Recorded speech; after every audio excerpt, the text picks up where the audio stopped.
Brought to you by Yogourt, an app that makes you write and perform. College का पहला दिन था। वो क्लास लेट से आई थी।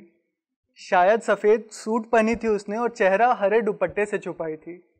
अब खट्टे अंगूर कहिए या कुछ भी, पूरे स्कूल लाइफ शाई एवं सिंगल रहने के बाद मैं नया नया सख्त बनना शुरू किया था।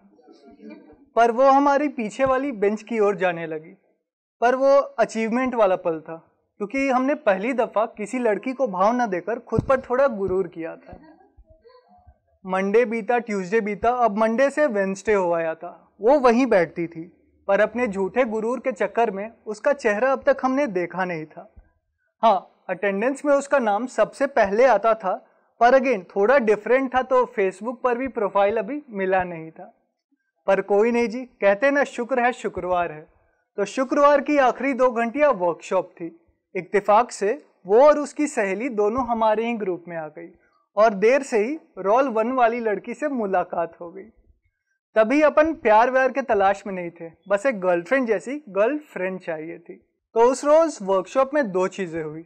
एक तो उसके नाम का सही प्रोनाउंसिएशन पता चला, और दूसरा उन 2 झूठों से अनजाने में ही बगावत की शुरुआत हो गई। ऑनेस्टली स्पीकिंग, तभी उन 2 झूठों पे बिल्कुल ध्यान नहीं गया था, तो सिलसिला आगे बढ़ता गया और हम भी। नाना जी से मिली हुई आंखों ने फेसबुक की आईडी दिला दी थी, तो अपने 2500 वाले नोकिया फ़ोन पर हम खूब मैसेज खेले और उसे निरंतर पोक भी करते रहे। पर नेक्स्ट कदम डेट के लिए नहीं पूछा जा रहा था हमसे। हम अपने फर्स्ट गर्लफ्रेंड जैसी फ्रेंड को खोने से थोड़ा डरते रहे। डर बस जहन में था, इस बीच चेहरे पर पूरी सख्ती बरकरार रखी थी हमने। तो कॉलेज में sense of humour as well as popularity दोनों में काफ़ी इजाफा हो चुका था। हमारे जितने अखंड सिंगल रहे लड़के को प्रपोजल्स मिलने लगे थे। पर जब जब हम 7वीं आसमान की ओर उड़ान लगाने लगता थी कि कुछ क्या, ये दिल साला कहीं तो रुका था। इस बीच कुछ ऐसा हुआ which made me happy and sad at the same time.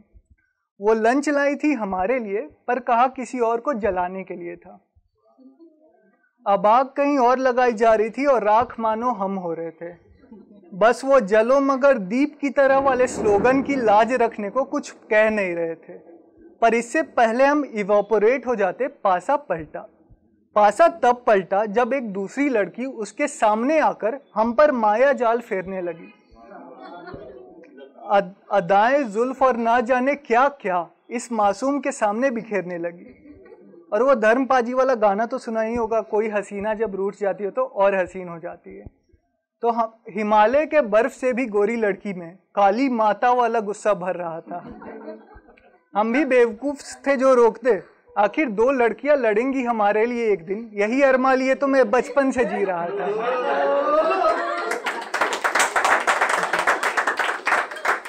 फिर भाई साहब, एक सांस में नहीं भी तो 35 गालियां दी उसने। फिर हमारे तरफ मुड़ी, हम चुप, कुछ कही तो नहीं, बट उन बड़ी बड़ी आंखों ने मानो साफ चेतावनी दे दी। अबे ओ सुन, तू पॉपुलर होगा अपनी जगह, पर ज्यादा उड़ियो मत, तू बस मेरा है। ये सुन, बटरफ्लाइज कैटरपिलर सब मचलने लगे थे पेट में। अब डर से या प्यार से मालूम नहीं, मौके की नज़ाकत देख हमारे दिल ने उसके दिल से फ्रीक्वेंसी सेट करा ली और एक इनक्रिप्टेड सा सिग्नल ट्रांसमिट कर दिया। या तू भी क्या याद रखेगी, माँ और क्रिकेट के बाद ये लल्ला बस तेरा है। हमारे दिलों की फ्रीक्वेंसी मेगाहर्ट्ज में जा चुकी थी, तो यूनिट डेसिबल वाली झूठ अभी भी उतना कैच नहीं कर रही थी। हम अपने हॉबीज सिमिलैरिटीज मिलाने में इतने मशरूफ थे, ध्यान ही नहीं गया कि एरीज और कैंसर की कंपैटिबिलिटी उतना मैच नहीं कर रही थी। वो सबने सुना होगा कि जो झूठ होते हैं उनका वेट जो होता है वक्त के साथ बढ़ता ही जाता है। तो उन 2 झूठों का वेट भी हमारे बॉन्डिंग के डायरेक्टली प्रोपोर्शनल था। रूइन करने आ जाता था हर एक लम्हा जो भी इमोशनल था। वो उन झूठों का काफ़ी इज्जत करती थी, हम भी मान रख लेते थे। जब भी हमारा ध्यान जाता वहाँ, वो हमारा डेट किसी और के साथ फिक्स कराने लगती, तो हम बेतुके कारण ढूंढ उनसे लड़ लिया करते थे। पर आखिर कब तक? 1 वीक, 1 महीने, इवन सेमेस्टर बीत जाते बिना बात किए। फिर याद आ जाता कि कैसे वो हर बार बिना जाने गिफ्ट्स बिल्कुल सही गेस कर लिया करती थी। किस जूनियर ने सेल्फी ली होगी हमारे साथ, बिना कॉलेज आए जान लेती थी।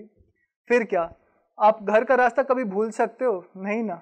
उसी तरह हमें भी बस एक ही रास्ता पता है जहां हम आंख मूंद करके जा सकते हैं, वो है उसके दिल तक का रास्ता। फिर थोड़े स्पाइक्स, एक चवनिया सी स्माइल और बेसुरे आवाज में दिल से लिखा रैप सुना, उसे हम मना ही लेते थे। इस सेमेस्टर भर इग्नोर करते हैं झूठ, इस साल भर इग्नोर करते हैं, कॉलेज भर इग्नोर करते हैं, ये सब प्रॉमिस कर उसे एक बार और पा ही लेते थे। तो आखिरकार उसने हमसे एक प्रॉमिस ली थी कि प्रॉमिस कर कि जब हमारे शहर अलग होंगे तो उन 2 झूठों के उतनी इज्जत करेगा। तो मैंने भी प्रॉमिस किया, जा। अब वही हुआ, अभी हमारे शहर अलग हुए, अब उन 2 झूठों की उतनी तवज्जो मिल रही है। तो पहले दिन जाते कॉलेज के, जब वो क्लास आई थी तो हमने उसे देखा नहीं था।